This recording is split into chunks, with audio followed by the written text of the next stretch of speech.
The last step in your design is to actually make the files that that you can send to the manufacturer. In order to do that, let's save our design. Make sure there is no star here at the end. Let's go to our projects, right click, and we want to add a new file to our projects, and that's what's called an output job file. Here we want to generate a fabrication output. So click on it. We want to generate Gerber files for our PCB, and we want to generate an NC drill file for our Gerbers. So the Gerber files are what the manufacturer will use to generate the different layers, and the NC drill files will be used to generate the holes and the drills that go into your board. So first, let's double click on the Gerber files. We want inches. We have to generate the different layers that we want. We certainly want the top overlay. We don't really need the paste, but let's generate it anyway. We certainly want the solder. We want the top layer, bottom solder, bottom paste, and bottom overlay. And all the other layers are not really necessary. If you have an outline layer, you can select that too, and I will show you in a second on how to do that. Drill drawings, you don't have to change anything. Same for apertures, same for your advanced settings. So let's hit OK. NC drill files, there are really nothing to do. You want it in inches, 2, 5, that's all fine, everything is good. Next, you want to say that you want to actually generate this in an output path, and you want to select, this is up here, you want to put this into a folder, and you want to generate both the Gerbers files and the NC drill files into a folder structure. You can change here the settings. There is a lot of different advanced settings. So for example, I usually put on a timestamp. So what I want to do is I don't want to do this release managed. I want to do this manually. I say this is called 2fab. I don't want to separate it by output type, and we can use the output name itself, but I usually want to add a timestamp. So what you will end up with is all the different rules and fab files in one directory, which will help you to generate everything. I usually don't want to add it to the project because I just want it in my directory and I don't want it to open anything. So I say OK. Now I want to save this, and of course it didn't put me into the right folder immediately, so not sure why it did that. But what we certainly can do is we can hit on generate the content, and it will now have generated all our files. So the one layer you often want to add is actually an outline layer. Your manufacturer will figure out from your design of what you have, and they will make a bounding box around it to figure out how big your board has to be. But a good idea is to add an actual outline to your board. So how you can do that is you go onto a layer. If you actually hit Control Shift S, you can see this layer, mechanical layer 3, is empty. There is nothing on it. So what we want to do is we want to place a line on this particular layer, and what we want to do is we want to just surround the board layout itself. And what this allows you is that if you had, for example, a cutout, you could easily go in here and cut something out of your board, and this would now make an actual cutout into your PCB. So this would be the outline of your PCB.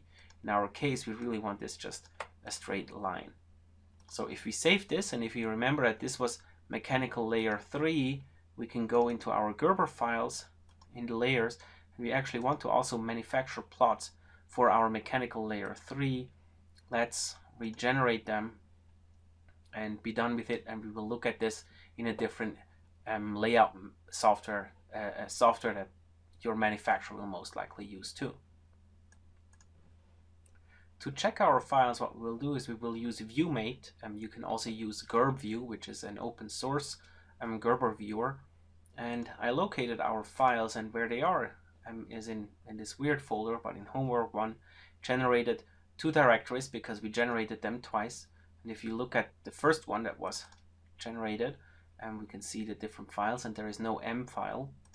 But if you look at the second one, we can actually see that there's a GM3, which is the mechanical layer 3. So what we can do is let's delete the files that we don't need. We don't need the APR file, DRR, that's a drill report. We don't need this one here. We don't need this, we don't need this. We want the text file because this is your NC drill file. We don't need any of these files either. So what we want is the drill report, bottom layer, bottom overlay, bottom paste, bottom solder, mechanical layer 3, top layer, top overlay, top paste, top solder, and the NC drill file. Next we go back, we zip up this whole document, and what we now do is we start ViewMate,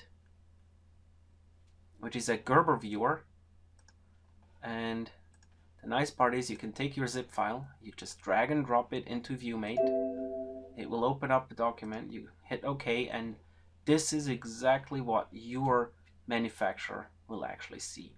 You can enable and disable the different files, you can check if everything is okay, and oftentimes in this view you really see different things. So for example, if we disable all the files, we look at the outline. This will be the board outline. We can look at the top solder mask, we can look at the top layer only and see with just a back and forth on, is this really where we want solder mask to remove? For example, over these holes here, we will now have solder mask removed, and we could tint them. For example, that the solder mask will not be removed, so that it will be green or red, and whatever your solder mask color would be over these pins, and that's actually fairly simple to do. You can go back into your design, you can look at one of your vias. Oops, let's select the via, let's find all of them, and then in the PCB inspector on the right hand side here we can say fabricate solder mask tenting top and bottom. We save this, we go back into our output job, let's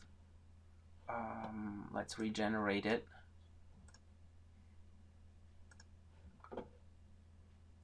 We go back again into our folder, we have a new folder here. Let's again delete all the files that we don't need.